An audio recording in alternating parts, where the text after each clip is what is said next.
पुण्यात्मा परमात्मा प्रत्येक युग में आते हैं और अपना ये तत्व ज्ञान जो 5वां वेद ये सुनाते हैं। अब जब परमात्मा ने उस 5वें वेद में आकर बताया है, अपनी प्यारी आत्माओं को मिलते हैं जो उनके बहुत कृपा पात्र होते हैं। वैसे तो उनके सभी ही प्रिय हैं, चींटी से लेकर हाथी तक, रंग से लेकर राजा तक, हम एक ही परम पिता के बच्चे हैं। चाहे किसी मजहब धर्म से हम संबंधित रखते हों, लेकिन हमारा मूल पिता एक ही है। वो कबीर देव है, वो परम अक्षर ब्रह्म है, वो हमारा जनक है।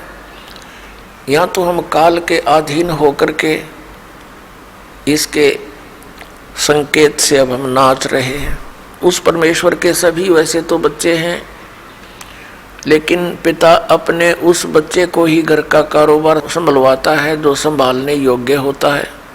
उसी को अपनी तजूरी यानी सेफ की चाबी देता है जो उस धन को संभाल सके। नादान बच्चे को दे दे तो वो आप भी खराब करे और न भी खिलावे, तुरंत ही निर्धन हो जावे। तो इस प्रकार परमात्मा के विधान में लिखा है वेदों में कि वो परमेश्वर ऊपर रहता सचखंड में, जिसको ध्रुव लोक कहा है वेदों में, और वहाँ मनुष्य दृश्य है वो, लेकिन उसका शरीर बहुत तेजों में है। वहाँ से जब नीचे आता है तो अपने रूप को सरल कर लेता है, हल्का तेज पुंज का बना लेता है, और वहाँ सह शरीर आता है और नीचे अपनी अच्छी आत्माओं को मिलता है। ये 5वां वेद वाला ज्ञान उनको सुनाता है। उनमें से कौन कौन है जो दास को अब कलयुग के अंदर पता है कि किन किन को परमात्मा अपने विधान अनुसार मिले। आदरणीय धर्मदास साहिब जी बांधोगढ़ वाले, आदरणीय मलुकदास साहिब जी, आदरणीय दादू साहिब जी, आदरणीय नानक साहिब जी जो सिख धर्म के प्रवर्तक माने जाते हैं, आदरणीय गरीबदास साहिब जी गांव छुडानी जिला दद्दर हरियाणा वाले, आदरणीय गीसा दास साहिब जी गांव खेखड़ा उत्तर प्रदेश जिला मेरठ। इन पुण्यात्माओं को परमात्मा आकर मिले। ऋग्वेद मंडल नंबर 9 सूक्त 86 के मंत्र 26 और 27 में, ऋग्वेद मंडल नंबर 9 सूक्त 82 के मंत्र 1, 2, 3 में, और भी बहुत से मंत्र हैं। ऋग्वेद मंडल नंबर 9 सूक्त 96 के 16 से 20 में, ऋग्वेद मंडल नंबर 9 सूक्त 94 यानी 94 के मंत्र 1 में, ऋग्वेद मंडल नंबर 9 सूक्त 20 मंत्र 1 में, ऋग्वेद मंडल नंबर 9 सूक्त 1 मंत्र 8 और 9 में, और भी अनेकों स्थानों पर। ये प्रमाण है कि वो परमात्मा सतलोक से चलकर आते हैं, अपनी अच्छी आत्माओं को, श्रेष्ठ आत्माओं को मिलते हैं जो दृढ़ भक्त होते हैं, और ऐसे उनको प्राप्त होते हैं जैसे आकाशीय बिजली,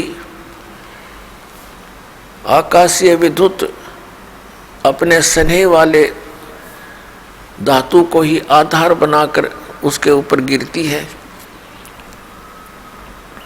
जैसे पुराने समय में हमारे सामने एक कांसी धातु होती थी, कांसी, उसके थाली बेले होते थे।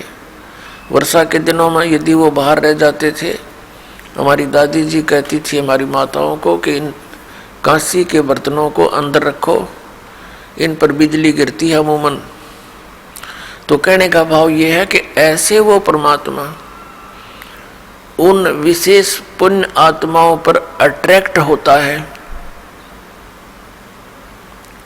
किस लिए कि वो मेरा काम कर सकते हैं। बाकी तो बालक है, वो इस धन को खराब कर सकते हैं। इसलिए उन पुण्यात्माओं को इस कलयुग में आकर मिले। वैसे तो वो परमात्मा अपनी प्यारी आत्माओं को बहुतों को मिले हैं, लेकिन उनको वो धन दिया नहीं।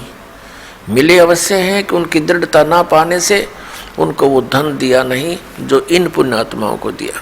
अब प्रसंग है कि हम इस बहुत ही गंदे लोक में रह रहे हैं। और यहाँ का स्वामी है ये काल भगवान, ज्योति स्वरूपी निरंजन, जिसको सरपुरुष कहते हैं। और इसके 3 पुत्र हैं, रजगुण ब्रह्मा जी, सतगुण विष्णु जी, तमगुण शिव जी। और दुर्गा इनकी पत्नी है, ब्रह्मा विष्णु महेश की माता है। इस काल भगवान को श्राप लगा हुआ है 1 लाख मानव शरीरधारी प्राणियों का नित आहार करने का। पुण्यात्माओं, हम चतुर्गणे हो गए, एक थोड़ी सी शिक्षा प्राप्त करके छोटी मोटी कोई पोस्ट हमें प्राप्त हो जाती है और समय पर 2 रोटी ठीक प्राप्त हो रही है, तो हमने भगवान के मार्ग का ज्ञान नहीं रहा और ना इतनी आवश्यकता समझते, और हमने अभी तक जो सुना है वो अज्ञान भर रखा है। और ये तत्व ज्ञान जो प्रारंभ होता है, ये मन ना जाने कितने जो है ऑब्जेक्शन पैदा कर देता है। लेकिन परमात्मा के ज्ञान में इतना वजन है कि इन सब शंकाओं का वो समाधान कर देता है। लेकिन उसके लिए आप जी ने सत्संग सुनना पड़ेगा, चाहे ना चाहते हुए भी सुनना पड़ेगा, चाहे आपकी इच्छा हो चाहे ना हो, ये सुनना पड़ेगा। और फिर देखना आपको कितना अच्छा लगेगा। फिर ये इसका कारण क्या है, पहले उस प्रसंग को सुनाते हैं जो दास सुनाना चाहता है कि हमारे साथ यहाँ सारा कार्य मजबूरी से कराया जा रहा है। शरीर ऐसा दे दिया, हम कर्म करे बिना इसको सुरक्षित रख नहीं सकते। फिर हमने ऐसी परंपराएं बना ली कि हम सारा दिन उन्हीं की पूर्ति में सारा जीवन नष्ट कर देते हैं। बढ़िया मकान हो, पुत्री का विवाह करना पड़ेगा, बहुत घना पैसा लगाना पड़ेगा। ये हमारी भूल और अज्ञानता का कारण है। पुत्र के विवाह में हम दहेज लेते हैं, पुत्री के विवाह में हम देते हैं, तो ये क्या वस्तु है? अज्ञानता का कारण है। हम किसी का धन लेते हैं, हम उसके ऋणी हो गए, और हम देते हैं तो भगवान के दोषी हो गए।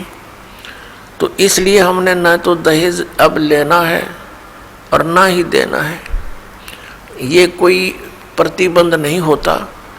इस तत्व ज्ञान से आप परिचित होकर इससे अपने आप हटोगे। परमात्मा कहते हैं तुमने उस दरगाह का महल नहीं देखा, तुमने उस परमात्मा के स्थान का, उस जहाँ पर ये हिसाब किताब होता है, उस दरगाह का वो स्थान, वो न्यायालय नहीं देखा यहाँ का, और धर्मराज के तिल तिल का लेखा। तो पुण्यात्मा, जब आप इस तत्व ज्ञान से परिचित हो जाओगे, आपको दूसरे का पैसा विष दिखाई देगा, विष। लेकिन अनजान बालक तो विष को भी खा जाते हैं, भले ही मर जाए, क्योंकि उनको पता है नहीं ये कितना खतरनाक है, कितना डेंजरस है। तो ज्ञान से ही पता होता है। अब इस ज्ञान से आपको ये दास परिपूर्ण करना चाहता है, ताकि आपकी आस्था इस गंदे लोक से हटे और उस सच्चे लोक की तरफ जुड़े, आपकी कसक बन जावे कि हम सचमुच यहाँ कष्ट उठा रहे हैं। अभी तक विकल्प नहीं पता था। जिन महापुरुषों को परमात्मा आकर मिले, उन्होंने बहुत प्रचार किया, जनता को समझाने की चेष्टा की। जैसे धर्मदास जी ने पहले तो स्वयं ही नहीं माना था, जब परमात्मा का ज्ञान हुआ समर्पित हो गए, फिर अन्य हिंदू समाज ने किसी ने स्वीकार नहीं करी उनकी बात। और पहले वो बहुत अच्छे प्रभाव रखते थे, धनी व्यक्ति थे, बहुत से लोग उससे प्रभावित थे। और जब मालिक के समर्पण हुए, इस तत्व ज्ञान को की चर्चा करने लगे, तो सब उल्टे हट गए। ऐसे ही आदरणीय गरीबदास साहिब जी को परमात्मा मिले, सचखंड लेकर गए, फिर वापस छोड़ा। उन्होंने परमात्मा की महिमा का गुणगान शुरू किया तो उनको बावड़ा कहने लगे, मेंटल, क्यों तो मेंटल हो गया। तो पुण्यात्माओं, ऐसे ही आदरणीय नानक साहिब जी को परमात्मा मिले, सचखंड लेकर गए, 3 दिन तक ऊपर के सब सारी व्यवस्था से परिचित करवाए, अपनी स्थिति से परिचित करवाए और वापस छोड़ दिए। उन्होंने 12 वर्ष तक दूर दूर देश तक बड़े बड़े सिद्धों और महात्माओं के साथ गोष्ठी की, तत्व ज्ञान के बारे में जानकारी देने की चेष्टा की, लेकिन उनके गले वह बात उतरी नहीं। कारण क्या रहा कि हम अशिक्षित थे और हमने उन अज्ञानी ऋषि महर्षियों को पूर्ण मान रखा था। इसलिए हमारे हृदय में उन महापुरुषों की बातें नहीं समाई जो हमारी सिंपल लैंग्वेज में हमें ये अनमोल ज्ञान देना चाहते थे। परमात्मा ने कृपा बख्शी, अपनी लीला अनुसार, अपनी महिमा अनुसार वो सन 1398 में सचखंड से चलकर आए, गति करके एक शिशु रूप धारण किया। लहर तारा नामक तालाब बनारस यानी काशी शहर के बाहर था। मूल शहर से लगभग 3-4 किलोमीटर की दूरी पर एक बनी में बाहर जंगल में, वो वन में सरोवर था। गंगा का पानी, गंगा का जल लहरों के द्वारा उछलकर, वर्षा के दिनों में जब फुल स्वयं पर चलती थी गंगा, तो ऊपर से लहरों के द्वारा उछलकर घाट में से एक बहुत बड़े सरोवर का रूप धारण कर लेता था। वहाँ कमल के फूल खिले हुए थे।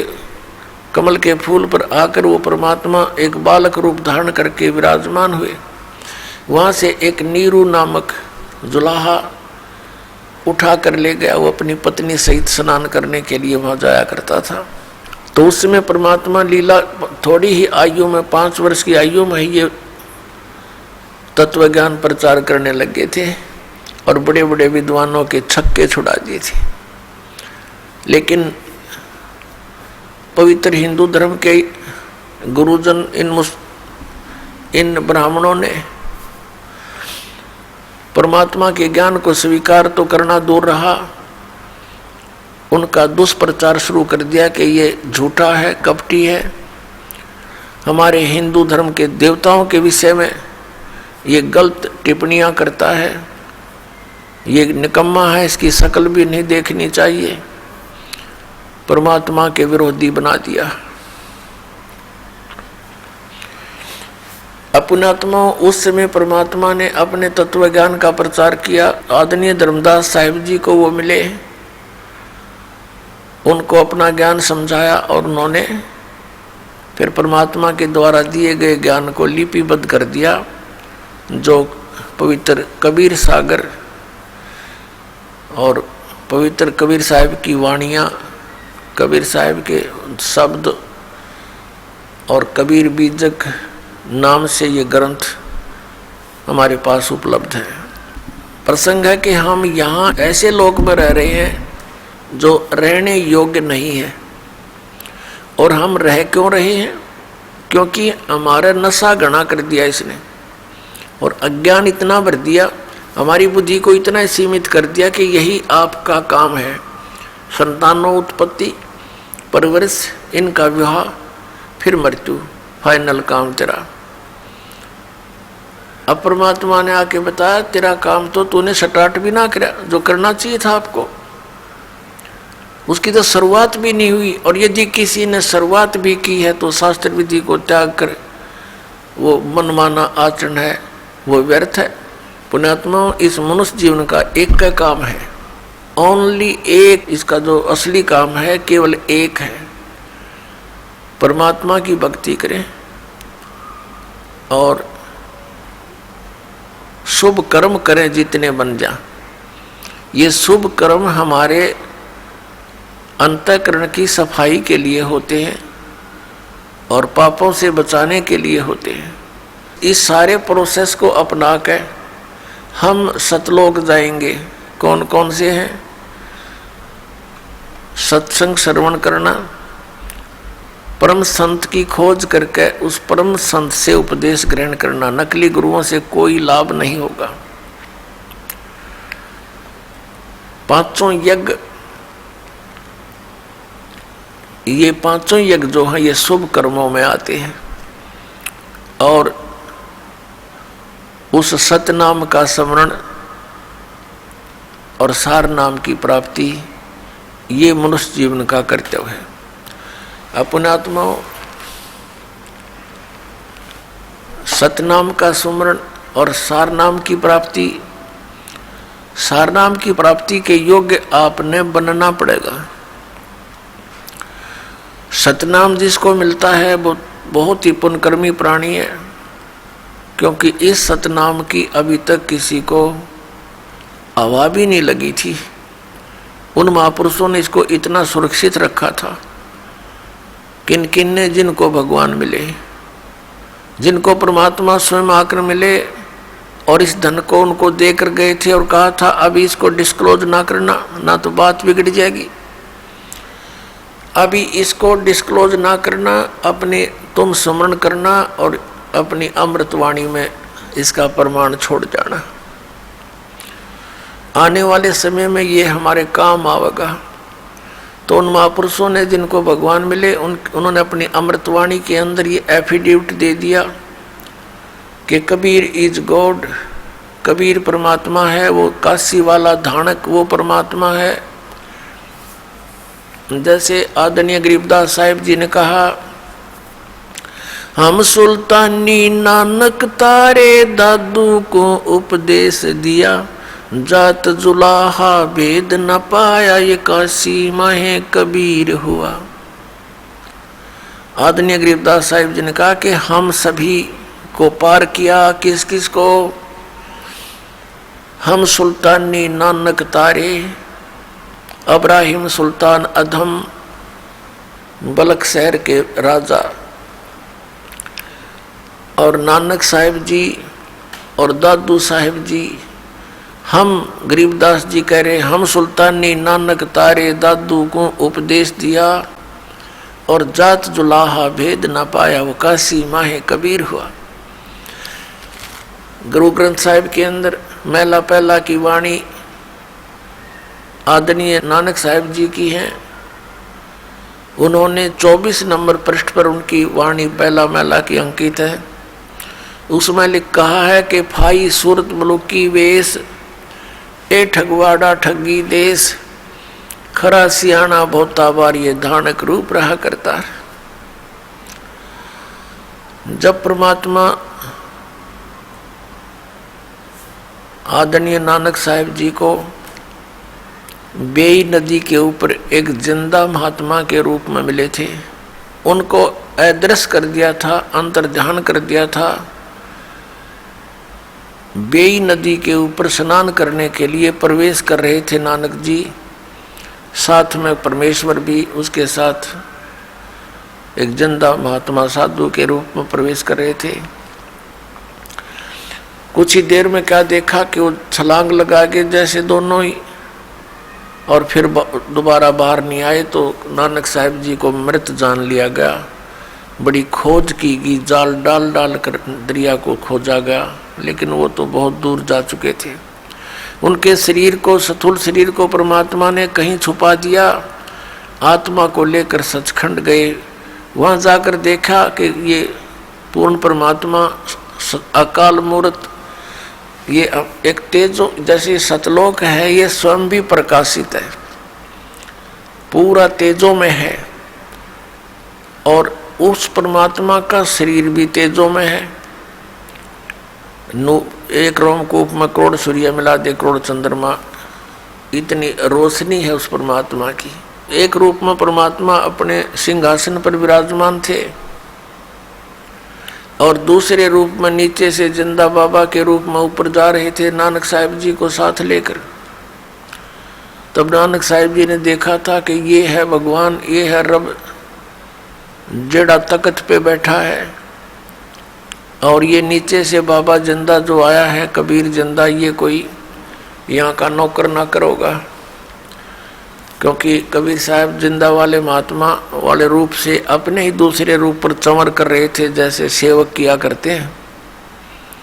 कुछ देर में क्या हुआ कि वो तेजों में शरीर सिंहासन पर बैठे थे, मालिक वो खड़े हुए, और नीचे से बाबा जिंदा के रूप में जो परमात्मा गए थे वो सिंहासन पर विराजमान हुए, और वो जिसका तेजों में शरीर है वो परमात्मा का स्वरूप अपने दूसरे रूप पर, जिंदा वाले रूप पर चंवर कर रहा है, नौकर सेवक की तरह। तब नानक साहब सोच ही रहे थे ये क्या, एक महात्मा के ऊपर और परमात्मा चंवर कर रही है। इतना सोचा ही था वो तेजों में शरीर उस जिंदा वाले शरीर में समा गया, चंवर अपने आप ऊपर घूम रहा है। तब कबीर साहब ने उस परमात्मा ने कहा था, प्यारी आत्मा तुम्हारे लिए मैं भटक रहा हूँ, तुम बहुत दुख पा रहे हो उस गंदे लोक में जाके। नानक साहब की दृष्टि नीचे को कराई के देख जहाँ तुम रह रहे हो, ये सतलोक में जाने के बाद ये ऐसा लोक दिखाई देता जैसे कीड़े मकोड़े घूमते हों यहाँ पर। उस सतलोक के हंस आत्माओं की बॉडी को की तुलना में हमारा ये नरक जैसा शरीर दिखाई देता है। उनकी दिव्य दृष्टि बन जाती है और उनको हमारे शरीर के अंदर चल रहे ये जीवाणु भी नजर आते हैं। ये कीड़े हमारे पूरे ब्लड में कीड़े हैं, पूरे शरीर में कीड़े हैं, अंदर थूक भरा है, गंध भरा है, पेशाब भरा है, और इसमें हम बैठे हैं, इस महल में बैठे हैं। तब नानक साहब ने कहा था, भगवान सचमुच वो तो बहुत गलत स्थान है, और कहा था कि अब मुझे वहाँ ना भेजो भगवान, मैं तो छिक चुका हूँ उस लोक से। तो परमात्मा ने कहा था नहीं, आपको जाना पड़ेगा, और जब तुम यहाँ से गए थे सारे बहुत भक्ति युक्त थे, अब वहाँ तुम भक्तिहीन होगे, क्योंकि आप वहाँ पर किराए पर रह रहे हो। ये एक आपका जो है ना यहाँ रेंट है, आपसे यहाँ मजदूरी कराता है, उस परमपिता की भक्ति करवाता है। जैसी भी साधना अध्यात्म मार्ग में कुछ पुण्य परमात्मा के विधान द्वारा बताए जाने से मिलते हैं, जैसे वेदों की वाणी पढ़ने से ज्ञान यज्ञ हो जाता है, धर्म यज्ञ इसके साथ भंडारा कर ले उससे हो जाता है। तो इस तरह की क्रियाएं संत बताते हैं, भगत करते रहते हैं, लेकिन उसको ये यहीं समाप्त करवा देता है। स्वर्ग में भेज दिया कि राजा बना दिया, उसके ऊपर टैक्स लगा रखा, इतनी कमाई मुझे मिलेगी। जो यहाँ का भगवान है। तो परमात्मा ने कहा था आपको जाना पड़ेगा और वहाँ सब पुण्यात्माओं को बताओ, आपके भाई बहनों को, कि जिनको तुम पूज रहे हो वो परमात्मा नहीं है, वो मोक्षदायक नहीं है, जहाँ तुम रह रहे हो ये लोक रहने का नहीं है, और मैं तुम्हारे साथ रहूँगा प्यारी आत्मा, चिंता मत करना। वहाँ अकेला व्यक्ति संघर्ष नहीं कर सकता जब तक मेरा सहयोग नहीं होगा, क्योंकि वहाँ काल का भयंकर प्रेशर है। फिर भी प्रार्थना की भगवान जो आपका आदेश होगा वही दास को मान्य होगा, लेकिन उस लोक में जाने की रुचि कति नहीं। तो परमात्मा ने कहा था कि आपको जाना होगा, और मैं आपको एक ऐसा मंत्र दूंगा सतनाम, जो 2 अक्षर का, इसकी साधना करने, इसकी भक्ति करने से, सिमरण करने से आप शीघ्र उतने ही चार्ज हो जाओगे जितने यहाँ से गए थे, और उस भक्ति के बल से तुम वापस आ सकते हो, वैसे नहीं आ सकते। और फिर सार नाम दूंगा जिसको आदि नाम भी कहते हैं, और फिर ये 3 मंत्र के जाप का आप अभ्यास करना। इसको सुरत और शब्द अभ्यास बोलते हैं, कि जिस नाम का जाप, सतनाम का जाप आपको दिया उस पर ध्यान रखें सिमरण करते समय। ये आपका सुरत शब्द योग है, सुरत शब्द अभ्यास है। ये कान बंद करके 2.5 घंटे सुबह 2.5 घंटे शाम की तब एकांत स्थान पर बैठकर ये हठ योग करना। ये शब्द सुरत अभ्यास नहीं है, तो डले ढोना अभ्यास है। ये कोई भक्ति मार्ग नहीं है, कर्म है। फोड़ दिए इन हमारे नकली गुरुओं ने नकली साधना, गलत साधना बताकर। तब नानक साहब जी से कहा था कि आप जाओ, लेकिन इस सतनाम का अभी किसी को बताना नहीं, और ये सतनाम जो इतना कीमती है, मैं आपको दूंगा। आप बनारस में आना, काशी शहर में, वहाँ मैं पहुँचा हुआ हूँ, मैं वहाँ प्रचार कर रहा हूँ, आप भी मेरा साथ देना और वहाँ आ जाना बनारस में, आपको सतनाम दूंगा। और गुरु के बिना मोक्ष हो नहीं सकता। जिन ब्राह्मणों से आप शिक्षा ग्रहण कर रहे हो, इन पांडवों से, इनके पास वो ज्ञान है नहीं जो आपको दिखा दिया। ये सचखंड है, सतलोक है। ये देखो तुम्हारे भाई बहन किस प्रकार सुखी हैं, या कैसे घूम रहे हैं, कैसे ठाठ है। सभी वहाँ की आत्माएं आकर के नानक साहिब के चारों तरफ खड़े होगी कि तेरे भाग जागे, आपके भाग जग गए और आपको भगवान ले आए यहाँ पर। अब भूलना मत, मालिक को याद रखना। सभी आपस में बातें कर रहे हैं।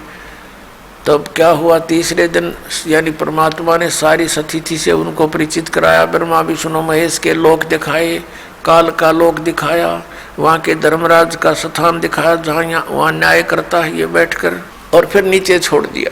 तीसरे दिन नानक साहब जी वापस आ गए थे। वहाँ के जनता ने उनको मरा जान लिया था और वो सामने जब देखा तो खुशी का ठिकाना नहीं रहा था। उस पहले वो नौकरी करते थे सुल्तानपुर के अंदर एक नवाब की, उसी दिन से नौकरी त्याग दी और परमात्मा से सतनाम प्राप्ति के लिए और प्रथम उदासी मीन संसार से विमुख होकर, संसार से उदास होकर के प्रथम यात्रा की थी बनारस की। तो रास्ते में इस ज्ञान से वो पूछने लगे, जिस भी साधु संत कोई मिलता है, एक स्वाभाविक है ये मालिक का दिया हुआ गुण अपने आप उत्पन्न हो जाता है। जिस प्राणी को ये ज्ञान परमात्मा का हो जाता है वो प्रत्येक को समझाने की चेष्टा करता है। और जो संत होते हैं उनसे अवश्य जाकर मिलता है, उनका झाड़ा लेने के लिए कि पूछते हैं ब्रह्मा विष्णु महेश के माता पिता कौन है। इन कख का भी नहीं पता, ये कहते हैं तो अजरो अमर है, सर्वेश्वर है, महेश्वर है। तो ऐसे करते कराते वो सबसे मिलते मिलाते वहाँ पहुँच गए बनारस में। और परमात्मा ने संकेत कर दिया था कि वहाँ मैं रह रहा हूँ और मैंने भी गुरु बना रखा है, गुरु बिन बात नहीं बनेगी। मेरे गुरु जी हैं रामानंद, और वहाँ मैं धानक का काम करता हूँ, जुलाई का। अब नानक साहब जी, क्योंकि हम तो भगवान के सामने बालक ही हैं, अब उनके ये बात गले नहीं उतरी नानक साहब जी के कि भगवान धानक का काम करता होगा। लेकिन अविश्वास भी बच्चे को अपने माता पिता की बातों पर नहीं होता। अब उन्होंने सोचा भी चलो बनारस तो चलना पड़ेगा, सतनाम भी लेना है, सतनाम बिन मोक्ष नहीं। तो वहीं से कहने लगे थे वाहिगुरु सतनाम, श्री वाहिगुरु सतनाम वाहिगुरु। अब आदरणीय गरीबदास साहिब जी ने कहा कि झांकी वेख कबीर की, नानक की तीवाह, और वह सिखा के गल पड़ी कौन छुटावे था।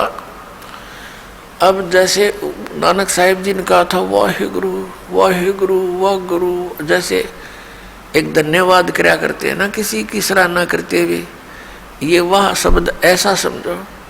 और सतनाम श्री वाहिगुरु यानी सतनाम मिलेगा, और सतनाम जिसने दिया फिर उसके ऊपर फिजा हो गए, ऐसा अनमोल धन मिल गया। लेकिन उनको ना कर दिया था कि सतनाम किसी को बताइयो मत, दे दूंगा तुम्हें, तुम्हारे लिए तो दूंगा, तुम अपना कल्याण करवा लेना। तो बनारस में जब पहुँचे, रामानंद जी से गोष्ठी की कि ब्रह्मा विष्णु महेश के माता पिता कौन है। अब नानक साहब जी को पता था कि जो इसका उत्तर देगा वो उस संत परमात्मा से मिल चुका है। तो रामानंद जी ने बताया कि जो प्रश्न आप कर रहे हो इसका उत्तर तो परमात्मा ही दे सकता है, बाकी उनकी कृपा से मुझे भी पता है। वो परमात्मा यहाँ आए हुए हैं और यहाँ दुल्हा का कार्य कर रहे हैं, और वो मुझे सचखंड लेकर गए थे, रामानंद जी बताते हैं। तो नानक साहिब जी ने कहा कि मुझे भी वो सचखंड लेकर गए, क्या वो यहीं रहते हैं? कहाँ यहीं रहते हैं? रामानंद जी ने कहा। तो नानक साहिब जी ने कहा कि मुझे एक बार उनसे मिलवा दो। आदरणीय रामानंद जी जो कबीर साहिब के वैसे तो एक व्यवहारिक रूप से तो वो गुरु जी थे, लेकिन वो आत्मा से उनको परमात्मा मानते थे। कहा कि एक सेवक को भेज दिया नानक साहिब के साथ कि जाओ ले जाओ महात्मा को, भक्त को, और मिला दो परमात्मा से। परमात्मा क्या कर रहे थे, जैसे एक खड्डी बोलते थे उसको, जैसे 2-3 जहाँ बैठकर वो कपड़ा बुनते थे उस करघा में, वहाँ बैठे अपना कपड़ा बुने। पता था कि आ रहा है मेरा लाल, और लीला कर रहे थे। अब उन्होंने देखा कि आदमी वो ही दिखे जो सचखंड लेकर गया था, और ये यहाँ ये कैसी उसमें बैठा है। लेकिन जब निकट पहुँचे तो ज्यों की तो वही सूरत जो सतलोक में देखी थी, वो मोहनी सूरत, हाई सूरत, मुल्क की वेश। पर नानक साहब ने कहा था कि फाई सूरत मुल्क की वेश, ए ठगवाड़ा ठगी देश, खरा सियाणा बहुता बार, लोगो देखो धानक रूप रहा करतार। ये बैठा भगवान, ये बैठा भगवान, ये अपने आप को छुपाए बैठा है, ये ठगवाड़ा ठग रहा है सबको, ये प्रगट, ये पता नहीं लगने देता मैं भगवान हूँ। आंखों में आंसू चल पड़े। लेकिन वहाँ के जुला इकट्ठे हो गए, एक पंजाब का भगत आ रहा है और इस नीरू के पुत्र को भगवान बता रहा है। ये मेंटल हो गया, ये पता नहीं क्या जादू करता है। नीरू का पुत्र कबीर जो इसके पास आते हैं इसी के गुण गाने लग जाते हैं। तो परमात्मा ने कहा था कि लो अब मैं आपको सतनाम देता हूँ, लेकिन इसको अभी कहीं डिस्क्लोज ना करना, ये रहम करना मेरे पे, नहीं तो ये काल के दूत इस सतनाम से परिचित हो जाएंगे और ये भी सतनाम दिया करेंगे। ये अधिकारी होंगे नहीं और जनता भ्रम में पड़ी रहेगी कि वही सतनाम ये दे रहे हैं, वही सतनाम जो हम दिस दास को भेजेंगे कलयुग की बिचली पीढ़ी में, वो भी वही नाम देगा। तो भिन्नता का पता नहीं लगेगा और मेरे बच्चे काल के जाल में फंसे रह जाएंगे। तो परमात्मा भी तो कच्चे नहीं है, क्योंकि वो वेदों में लिखा उन्हीं को ये धन सौंपते हैं जो दृढ़ भक्त होते हैं। नानक साहिब जी ने कह दिया था कि भगवान जो आपका आदेश होगा उसी को सतनाम दूंगा, नहीं तो इसकी कहीं अवाबी नहीं लगने दूंगा। तो पुण्यात्मा उन महापुरुषों के इतिहास देख लो। नानक साहिब जी ने कितना बड़ा सिख समाज है, किसी को भी सतनाम नहीं दिया। मर्दाना और बाला उनके साथ रहा करते थे, 2 पुण्यात्माएं, उनको भी ये नाम उन्होंने प्रदान नहीं किया, क्योंकि पता था ये बालक हैं, कहीं डिस्क्लोज कर देंगे और बात बिगड़ जाएगी, परमात्मा की आज्ञा की अवहेलना हो जाएगी और काल का दाव लग जाएगा। एक समय की कहानी आपको पता है, जैसे समुद्र, इसमें जन्म साखी के अंदर नानक साहिब जी की पवित्र जन्म साखी में मर्दाना और बाला के का जो आंखों देखी हाल लिखे हुए हैं। एक समय मर्दाना और बाला ने प्रार्थना की कि भगवान हे गुरुदेव हमें श्रीलंका की सैर करा दो। नानक साहिब जी ने कहा कि आंखें बंद करो। आंखें बंद करी, समुद्र के किनारे खड़े थे। नानक जी ने कहा कि बच्चों मेरे साथ आ जाना है समुद्र के ऊपर, लेकिन तुम वाहेगुरु वाहेगुरु करते रहो। नानक साहिब जी चल पड़े सतनाम का जाप करते हुए, 2 अक्षर के सतनाम का। पीछे पीछे मर्दाना और बाला भी जा रहे हैं वाहेगुरु करते हुए। समुद्र पर ऐसे चल रहे हैं जल पर जैसे थल पर चला करते हैं। अब मर्दाना ने सोचा कि गुरुजी तो सतनाम के 2 अक्षर का जाप कर रहे हैं, तो वो भी उनकी सुन, और ये लीला थी मालिक की, नहीं तो ये बोल के सिमरण करने का नहीं है ये मंत्र। जानबूझ कर बोला उन्होंने बोला, मर्दाना ने नकल कर ली, वो भी बोलने लग गया। तब वो डूबने लग गया समुद्र में। नानक साहब जी ने कहा कि मर्दाना, गुरु की नकल नहीं करा करते, आज्ञा का पालन करो और पुनः तुम वही बोलो, ये छोड़ दो, ये मंत्र मत बोलो। अब वो फिर लगा वाहे गुरु जपने, तो फिर ऐसे ही चल पड़ा समुद्र के ऊपर थल की तरह। अपने आत्माओं, ये कोई वाहे गुरु कहने से समुद्र के ऊपर नहीं तरा, वो तो आदेश शक्ति थी नानक साहिब के वचन की, उससे चल रहे थे वो। अब जैसे पुण्यात्माओं, यह लीला देखो परमपिता परमात्मा की, ये कैसे काल के साथ आंख में चौनी खेल कर इस सतनाम को सुरक्षित रखवा गए। अब नानक साहब जी ने फिर अपनी वाणी में भी इस सतनाम का बहुत बार वर्णन किया, लिखा। एक प्राण संगली नामक ग्रंथ है जो नानक साहिब जी की का विशेष ग्रंथ है, जिसमें बहुत बड़ा भेद, पूरा भेद प्राणों यानी श्वासों के द्वारा सिमरण सतनाम का होता है, 2 अक्षर के का। उसमें बहुत डिटेल लिखी थी और उन्होंने एक राजा को दे दी थी। एक शिवनाभ नाम का राजा था, उसको सुरक्षित रखवा दी थी कि इसको रख देना, सुरक्षित रखना, किसी के हाथ ना पड़े, इस अनमोल धन को केवल तू ही सुरक्षित रख सकता है, ये मेरी बॉडी समझ लेना, ये मेरा शरीर जान लेना, अगर ये किसी को देना नहीं। उनका उद्देश्य ये था कि धीरे इसको वहाँ तक सुरक्षित रखें जब यो कलयुग की बिचली पीढ़ी आवे। फिर क्या हुआ कि 5वें गुरु अर्जन देव जी हुए सिख परंपरा में। उन्होंने जब ये वाणी का संग्रह करके इकट्ठा करके सब महापुरुषों की वाणी को एक कॉमन ग्रंथ बनाया कि महापुरुषों की वाणी सुरक्षित रहेगी, सब पढ़ा करेंगे, कलयुग में आने वाले समय में इनका काम आवेगी। तो उस समय उस प्राण संगली को भी देखा, लेकिन इन वाणियों को संग्रह करते समय एक विशेष ध्यान रखा गया कि कहीं इसके अंदर वो 2 अक्षर का नाम गुरु ग्रंथ साहिब में ना लिखा आ जाए, और आने वाले समय में और सिख लोग इनको पढ़ेंगे और जाप करने लग जाएंगे तो कहीं मर्दाना की तरह ये हानि ना उठा लें, भगवान की आज्ञा का, गुरुदेव की आज्ञा का उल्लंघन ना हो जावे। इस दृष्टिकोण से उन्होंने प्राण संगली से भी, प्राण संगली को जो पढ़ा अर्जुन देव जी ने देखा, उसमें तो बहुत ढेर सारे प्रमाण थे सतनाम के। तो उन्होंने यही उचित समझा कि कहीं गुरुदेव की आज्ञा की अवहेलना ना हो जा, और इसमें तो स्पष्ट लिखा है, विधि लिखी है, और हमारे सिख समाज को हानि ना हो जा, इसलिए उसने सारी की सारा ग्रंथ अच्छी तरह कपड़ों में पैक करके आदर के साथ बहुत अच्छी तरह पैक करके और दरिया में बहा दिया, डाल दिया जल में आदर के साथ। तो किसी एक और भगत कोई खड़ा था, उसने प्रार्थना की, भगवान ये अनमोल वचन है गुरुदेव के, आपकी आज्ञा हो तो मैं रख लूँगा, मैं किसी को नहीं दूंगा, मैं इनको पढ़कर अपना आनंद मनाऊंगा।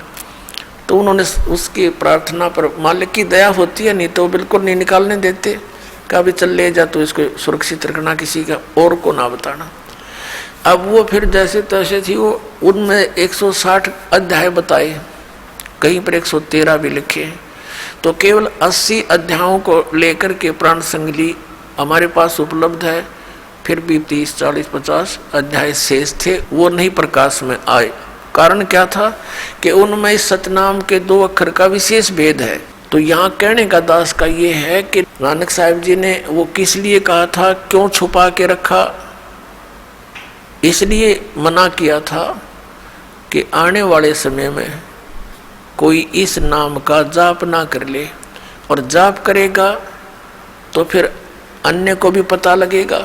तो काल के दूत भी, जैसे राधा स्वामी पंथ, सच्चा सौदा पंथ और ये निरंकारी पंथ, ये सारे सिख समाज से ही निकले हैं, और इनके पास ये मंत्र है नहीं।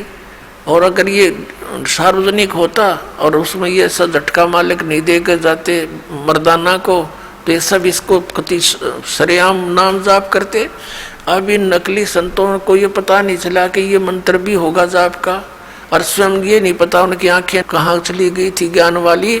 नानक साहब जी स्वयं जाप कर रहे हैं उसका, औरों को मना कर रहे हैं।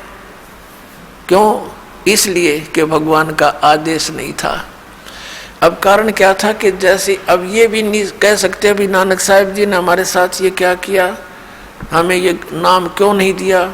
इसलिए नहीं दिया कि उनको ग्लूकोज लगा गए थे। वह ग्लूकोज जैसे जब तक सर्जन नहीं आता, वो कहीं बाहर गया हुआ हो और कोई इमरजेंसी केस आ जाता है, तो वो टेलीफोन पर उनके दूसरे व्यक्ति संपर्क करते हैं, जी ऐसे ऐसे मरीज है, तो वो बताता है इसके ग्लूकोज लगा दो, एक आधा इंजेक्शन लगा दो और मैं आकर संभाल लूँगा। ग्लूकोज लगाने से ट्रीटमेंट तो नहीं होता, लेकिन शरीर सुरक्षित रह जाता है। तो उन महापुरुषों ने हमें ग्लूकोज लगा दी। किसी को तो बता दिया कि गीता जी का पाठ करो, किसी को बता दिया संतों की वाणी का पाठ करो, भंडारे करो, धर्म करो। ये ग्लूकोज लगा रखे थे और इनसे क्या होता रहा, मनुष्य जीवन कंटिन्यूस आता रहा, लेकिन मोक्ष नहीं हो सकता था इस प्रोसेस से। अब मोक्ष के लिए तो ये मंत्र है, अब वो ग्लूकोज भी लाना पड़ेगा क्योंकि हम दीर्घ रोगी हैं, ये धर्म यज्ञ भी करनी है, और साथ में ये कैप्सूल जो एंटीबायोटिक है। ये सत नाम के 2 अक्षर, आदि नाम का वो अक्षर, यानी ये 3 मंत्र का जाप आपको प्राप्त होगा, तो आपका जरा और मरण का ये रोग समाप्त होगा। अब जो प्रसंग चल रहा है, परमात्मा ने स्वयं आकर के लीला की और हमें बताया कि आप यहाँ जिस लोक में रह रहे हो, ये लोक रहने का नहीं है।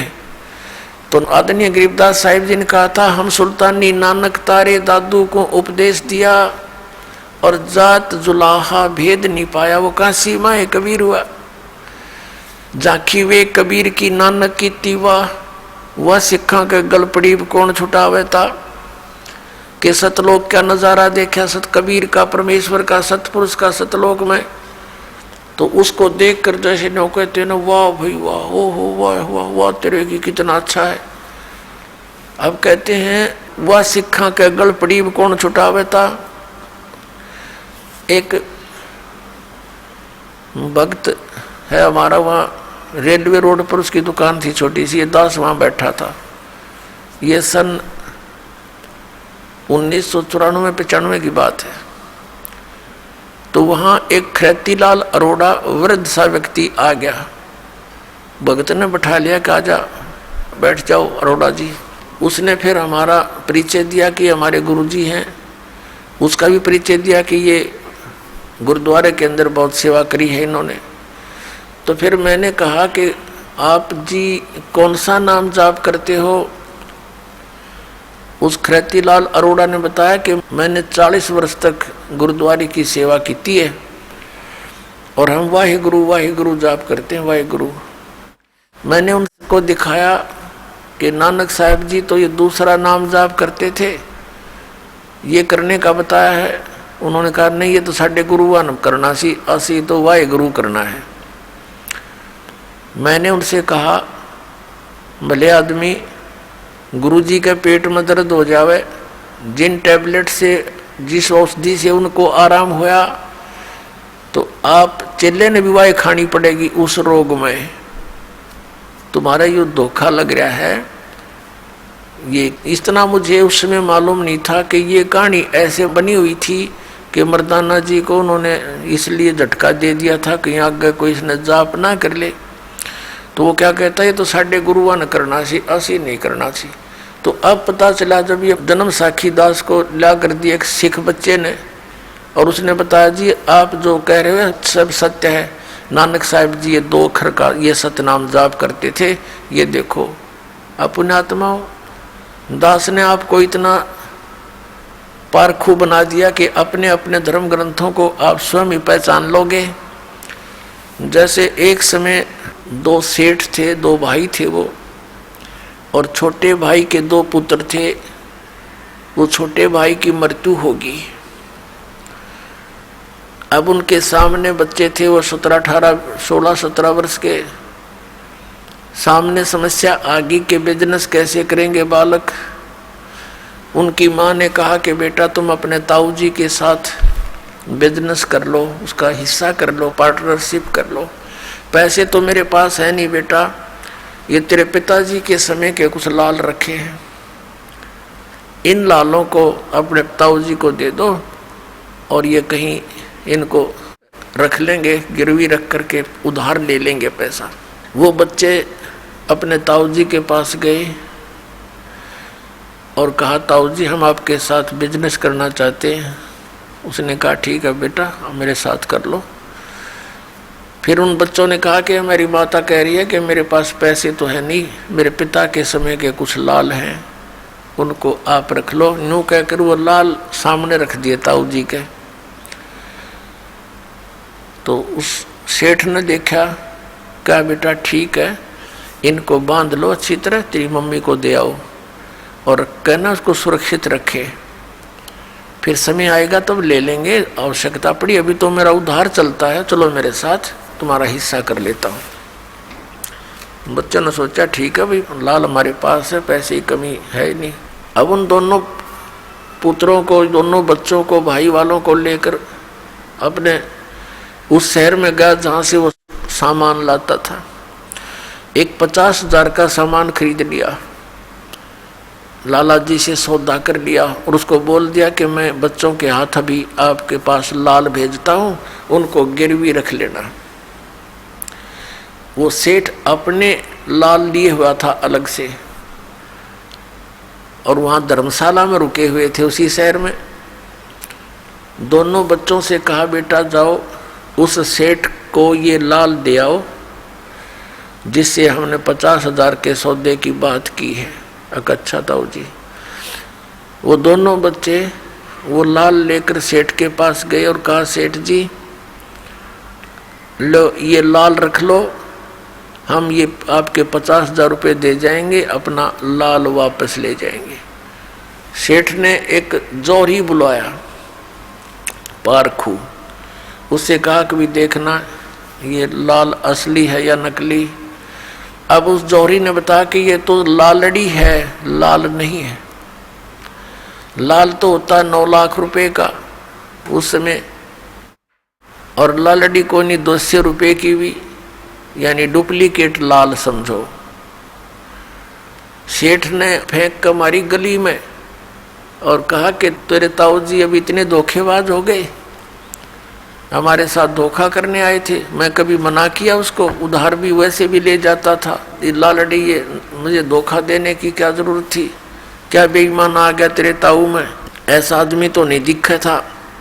अब बच्चे सहम गए, घबरा गए और उस लाल को उठाकर ताऊ जी के पास आए।